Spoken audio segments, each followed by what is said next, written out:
And I just have the great pleasure of thanking the Stand With Us organization, Naomi Oblong in particular, who brought this to us and is still working the door, and introducing Peggy Shapiro, who's the Midwest director of Stand With Us. Part of my life is to work here in the shul, and part of my life is also to work with high school students at Ida Crown.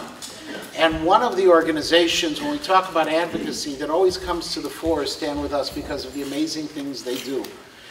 What they do and how they're able to impact the standing of Israel and its position in the world and people's understanding and the defense of Israel as well has very much to do with the people who are involved with Stand With Us, the leadership. Peggy Shapiro's name is synonymous with Stand With Us here in Chicago, in the Midwest in general. She is a former professor at Harold Washington College, but most importantly, she's a person who cares passionately about the state of Israel, about the state of the Jewish people. And it's truly my pleasure to welcome her to our shul and to ask her to please come forward and introduce our speaker. Thank you, Rabbi Matanki. Thank you, Naomi, for willing this to happen, because we had very short notice, and Naomi said, yes, we can do it, and she did it, and I appreciate all your help. I'm a child of Holocaust survivors. I was born in Landsberg, Germany, in a displaced persons camp.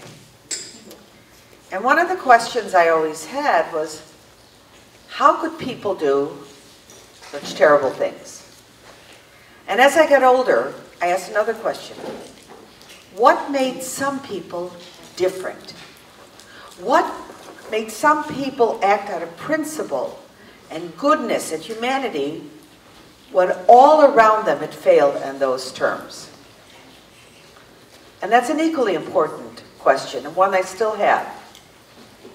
But it's my honor today to introduce a man, a young man at that, but a man who exemplifies this goodness and courage and moral character, that if we had more of it, the world would definitely be a better place.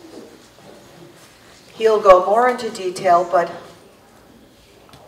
he was just about 15 years old, living in Israel, an Arab from a very powerful, very large Arab clan, and the 3 Israeli boys were kidnapped.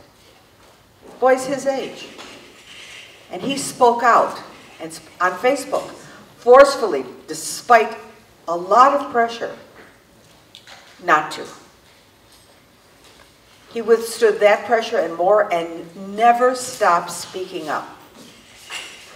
Now he works for Stand With Us, and it's really an honor to know him, an honor to introduce him, Mohammad Zoabi.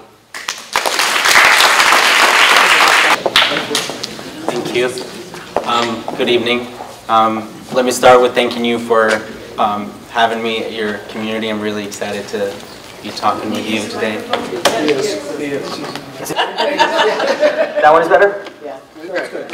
Yeah, is it good? Okay. Perfect. Also, I really hope that you don't mind, but I just wrote some notes on my phone. That's why I'm going to be holding it. Sorry. So my name is Mohammed. I'm 19 years old.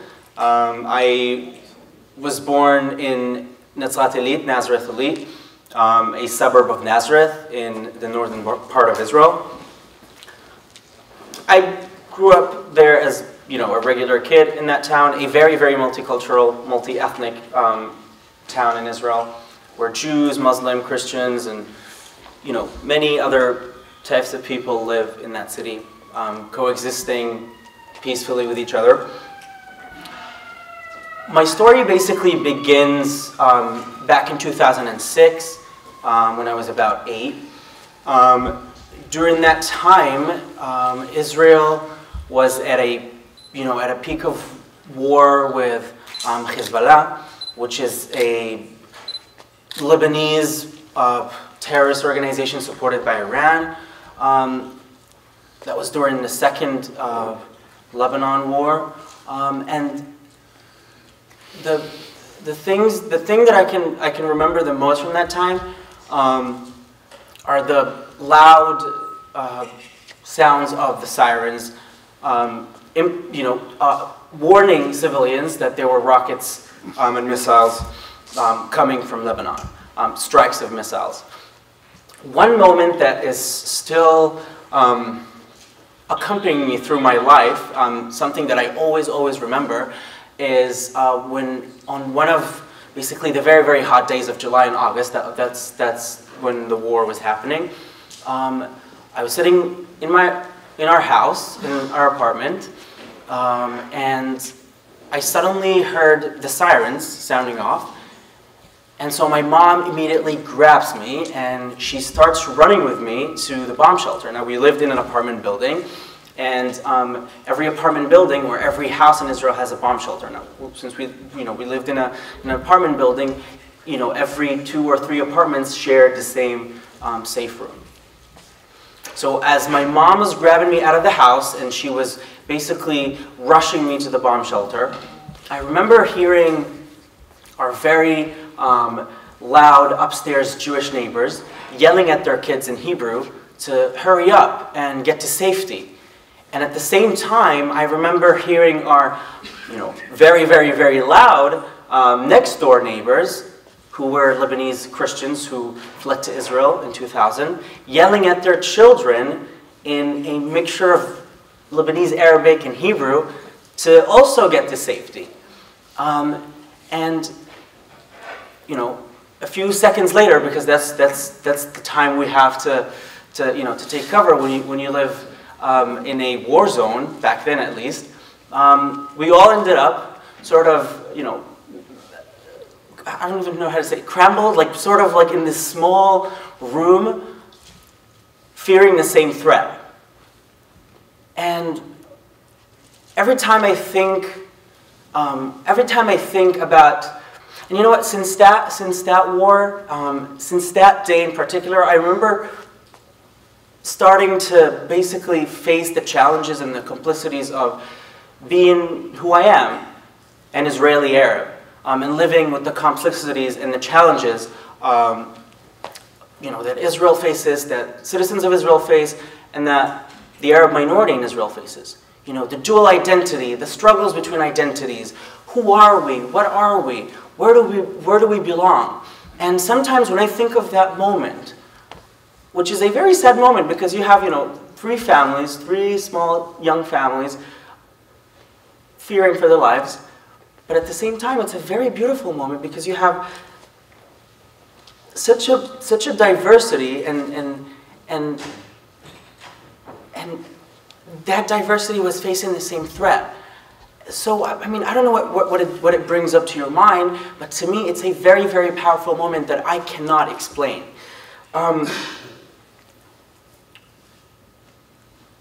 A few weeks later, the war was over, but as I said, that war was not only, the war lasted about 2 months, and on that day in particular, Nazareth was hit.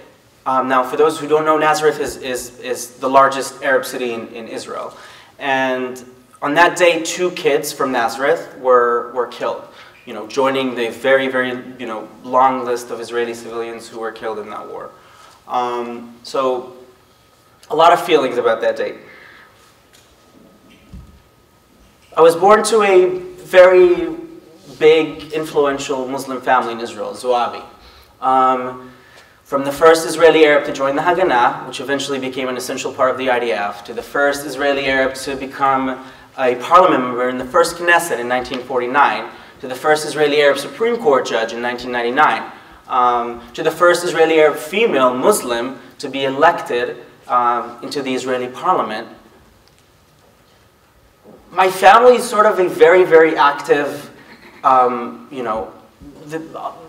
part of the Israeli society. My family leads in the process of the integration of the Muslim community into the Israeli society. So, try to think of Israel's diversity, and then kind of zoom in into the different tribes and the different communities that live in Israel, and try to imagine the diversity within my family. And to even add to that, my parents, my dad, who's a history teacher, and my mom, who works for the Ministry of Foreign Affairs, are so unbelievably different that you just, sometimes I just like wonder to myself, how are they even able to live with each other? My dad is a Pan-Arabist. Do you guys know what Pan-Arabism is? It's a belief that, that there needs to be a unification of the Arab people around the world and the creation of a single Arab state, which basically means that my dad somehow opposes the existence of Israel because he believes that Israel is an obstacle of the creation of a one Arab nation state. And my mom, who again works for the Ministry of Foreign Affairs, is someone who very much believes in the importance of our integration as a minority community into the Israeli society. So growing up in Israel, I grew up with very, very different narratives, even within our home. Just for you to know, my parents now are divorced, obviously. They weren't able to, you know, work that out. That's fine. So, again, growing into that very, very diverse family, community. I studied in an Arabic-speaking school in Israel. In Israel, we have different types of educational systems. So for the first 7 years of my education in school, I studied in Arabic-speaking schools, and then I ended up joining Hebrew-speaking schools.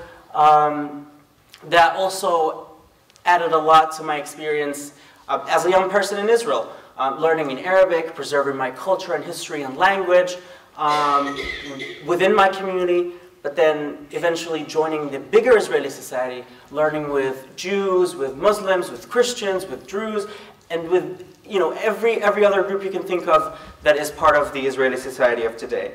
So that influenced me a lot, and a turning point during that time of me being a young kid in school, I mean, I'm 19, I'm not that old, but a very, very important turning point at that time was in 2014, when Eyal, Gilad, and Naftali were kidnapped and murdered.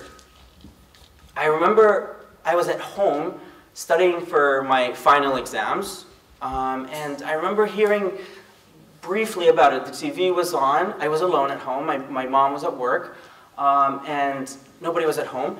And I remember hearing about it in the news, and when I first heard about it, the only thing that came up to my mind was, there are 3 kids, my age, that could have been my friends, my neighbors, my classmates, who were kidnapped. And at the time, we still didn't know that they were murdered, but at the time, I felt so outraged, and I feared for their lives. I thought to myself, that could have been easily me or one of my friends. And I really wondered, why would someone kidnap innocent kids? So, to my mom's shock, because she was very, very shocked, I ended up uploading a video to Facebook in Hebrew, Arabic, and English, saying that I don't think that was right, and that I would love to see the kids back in their homes with their families. Now, it was in a sort of more aggressive tone. You know, you kind of try to think of a small puppy who like barks a lot, angrily. So that was me. I was very, very angry. I mean, I knew that my voice wouldn't really do anything, it wouldn't change anything, but I felt like really motivated to do it and say it because I really believed in the importance of showing compassion. And as I said shockingly to my mom, the video went viral and my mom freaked out. Just like any Jewish or Arab mom who's worried for her kids, my mom was really, really worried. And you know, legitimately so. The video went viral, and with it, it brought a lot of positive and negative responses. And at some point, there were a lot of negative responses from a lot of people that my family decided that it would be better for me to leave Israel for a while and stay with a host family abroad.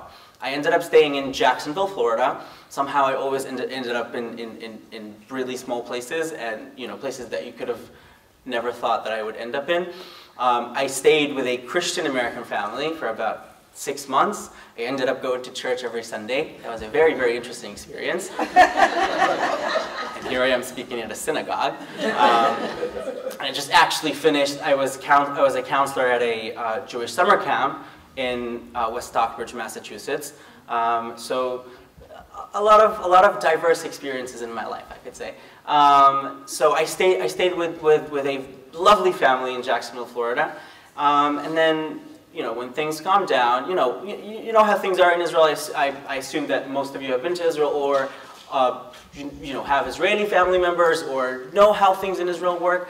You know, things get really, really heated, but then quickly they kind of calm down. So we waited for that to happen, and I went back home. I just recently finished, before coming to the summer camp, I finished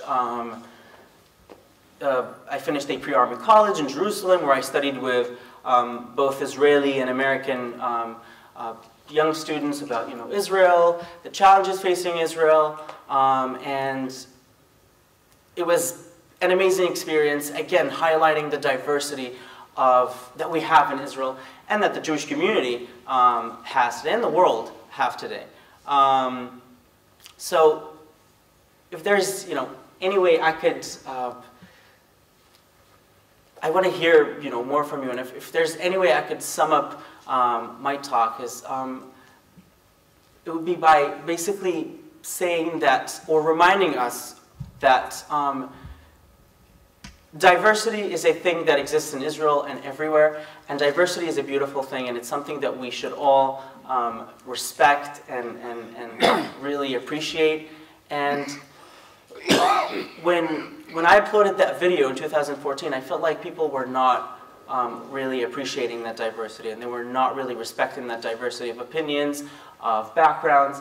And when we have diversity and we're able to appreciate it, we're able to have constructive conversations.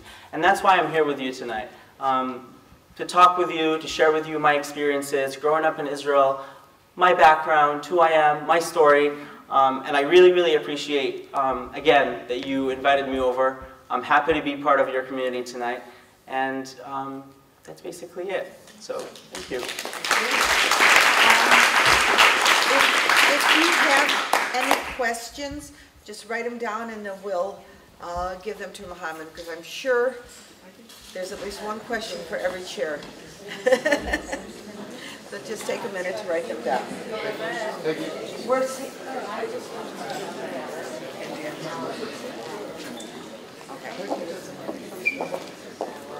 Saw your upload in 214.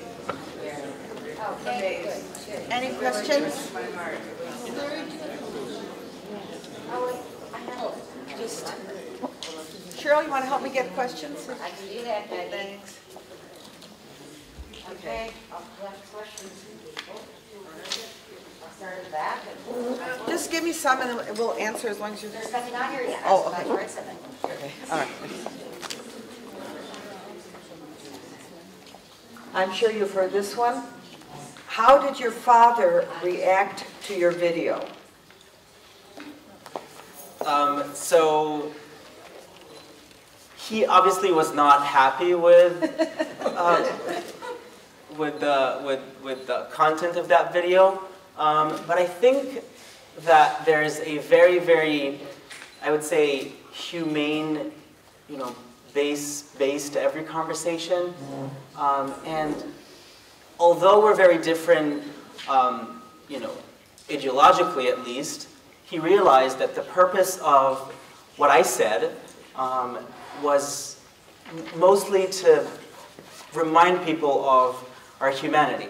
And as I said, when I first uploaded that video, it was not about sharing my political opinions or making a political statement. It was basically making a humane statement that kidnapping children is not okay. Harming innocent people is not okay. It's not going to solve anything. It's not going to bring us closer together. And it doesn't do anything good. And I think as a result of that, he still was struggling, and he is still until today struggling with the differences in our opinions, but in particular in that event, I think he was very respectful of it. Yeah. Okay. Do you have any siblings, and what is their viewpoint of what you do? So yeah, I do. I have one brother. He's 3 years older than me. You know, he agrees with me on certain issues. He disagrees with me on much more issues. You know, Israel is all about disagreements, right? But again, we respect the diversity. We respect the difference in our opinions. And I think that's something that, for me personally at least, leads me every day. Just remember that, you know, even if the person in front of me is someone who's different from me and has different opinions and different beliefs, they're just people who care about, you know, their beloved ones. They're people who are trying to figure out how to have a good influence on the world. Because I do believe, maybe I'm too innocent, maybe I'm naive, but I do believe that most of us are people who actually care. You know, we're people who care about each other. We're people who care about our loved ones. We're people who want to have a good influence on the world.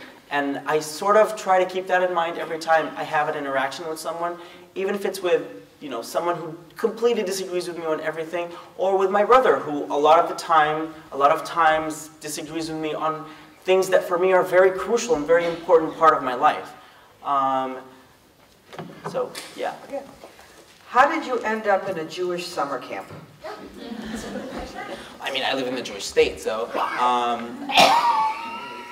So I just recently finished, 3 months ago, I finished a pre-army college in the Harman Institute in Jerusalem.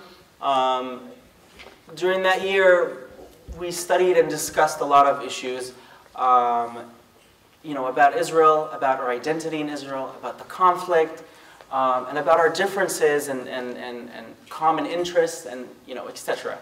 And one of the things that we ended up doing as a result of, you know, the diversity in our camp, since we had Americans and Israelis in our program. The program sends the Israelis to summer camps throughout America through the Jewish Agency, and I was, you know, every single one of the Israelis is selected to go and work at a different summer camp, and I was selected to go to a Jewish camp in Massachusetts, very, very beautiful, and I was very happy and honored to, you know, be able to explore the local culture over there, to live with a minority community trying to preserve their identity and culture, you know, and also it was sometimes kind of weird, sometimes kind of funny, you know, when my campers would come to me and ask me Jewish questions. Sometimes I would know the answer, sometimes I wouldn't, but it was just beautiful interactions with little kids, with older people who are different from me, but similar in a lot of ways. So it was, yeah. Have you been invited to speak to different Arab communities, and if so, what was their response?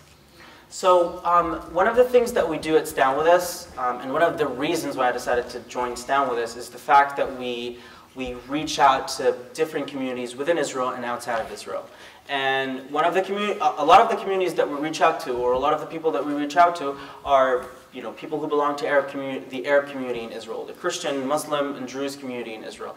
And again, with my interaction, I had so many interactions with people from the Arab community. I mean, I'm Arab, so I have Arab friends, Arab family members, and you know, there's a lot of diversity within the Arab community in Israel. There's a lot of people who say a lot of interesting things that I, again, might not really like, might not really agree with, but still, it's very, very interesting to listen to. Also, it's very interesting to see the interaction between the different opinions that have emerged from the Arab community. And I mean, I really don't know what to say to that, because of course I have interactions with Arab people and Arab community in Israel. The responses from the community were very, very very different, depends who I was talking to. Just like, by the way, the Jewish community, when I interact with people from the Jewish community in Israel, the responses I get are very, very different. From suspicious responses to very welcoming and supportive, and it's a spectrum. And I've met people, definitely living in Israel and meeting people outside of Israel. I've met people on, from I don't even know how to say it, from the entire spectrum of, opinions and backgrounds, and yeah. You're an amazing young man. Aside from everything else, I'm curious to know how you mastered English with no accent. Can that person who wrote that question please call my mom and tell her that I'm amazing man? Thank you. So I grew up in a multilingual house. Hebrew and Arabic were I would say the mother languages or the primary languages. And I think that really very much helped me with my lingual skills, if that thing exists. And from a very young age, I would see, American TV shows. I would listen to American music. I was someone who, so living in Nazareth, every time I would, leave school and I would take the bus and head back home, I would encounter a lot of tourists. And I was never ashamed to just randomly, reach out to tourists from all over the world who came to visit Nazareth and just talk to them. So that really, really helped me improve English. So yeah. How has your extended family reacted to the fact that you are going to be joining the IDF? The reactions are very mixed. I don't know if it would make it easier for you guys to try to think of the Haredi community in Israel and the Arab community, and think of the reaction a young Haredi person would get for deciding to join the army or doing something that is not socially acceptable that much. I would say that there's a lot of similarities in the Arab community to that, or within my family. And the reason to the sort of the mixture of responses is not only ideological. My grandmother, for example, really freaked out when she heard that I decided to join the army because she thought I would probably be in a combat unit. I mean, look at me. Do I look like someone who's going to be in combat? I don't think so. So, my mom, same reason. Some of my friends didn't really like the fact that I was joining the army for political reasons. Some people were very excited and inspired. Some of my, my relatives, young relatives, looked at me and said, maybe we would want to do that also. So, many responses. Have you continued your video blogging to educate people since that one viral video? So I think I was really terrible at video blogging, and I'm still. The quality of that video was really bad. That's but great. Thank you. I mean, the thing about that video is that it was very authentic. Like, it was, I just, I took my phone and I started filming, and I didn't really think about the consequences of that video or what it would bring or what it would cause. So maybe that's the only thing about my videos. But no, again, I decided to join Stand With Us a few years ago. In the beginning, when I got to know the organization, I didn't really officially work for them.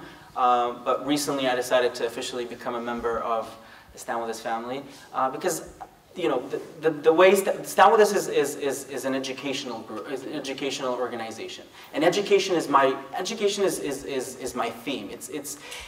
It's what when you educate people, when you expose people to difference, or when you expose people to your personal story, that kind of like it brings the person's attention to something else. It reminds us that there's always another face of the story, and that's why I decided to join Stand With Us instead of just doing videos on social media. Okay. but we disagree with you. We think your videos are really good. This is probably the last question. There are a lot of questions that are sort of along the same theme. But this one's a hard one. What can we do to encourage more people to be like you? I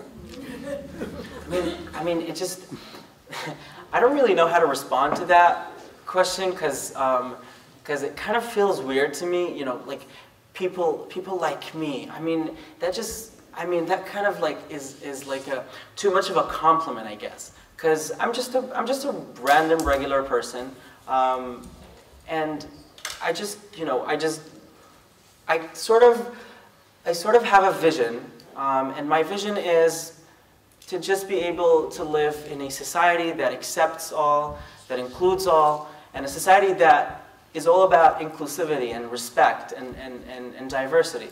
And you know, I sort of look at that all the time, and I sort of always remind myself through hardness and through, you know, good days and bad days, that's what I want to see. And that's the society I want to live in, that's a society I want my kids to live in, that's a society I want my beloved ones to live in.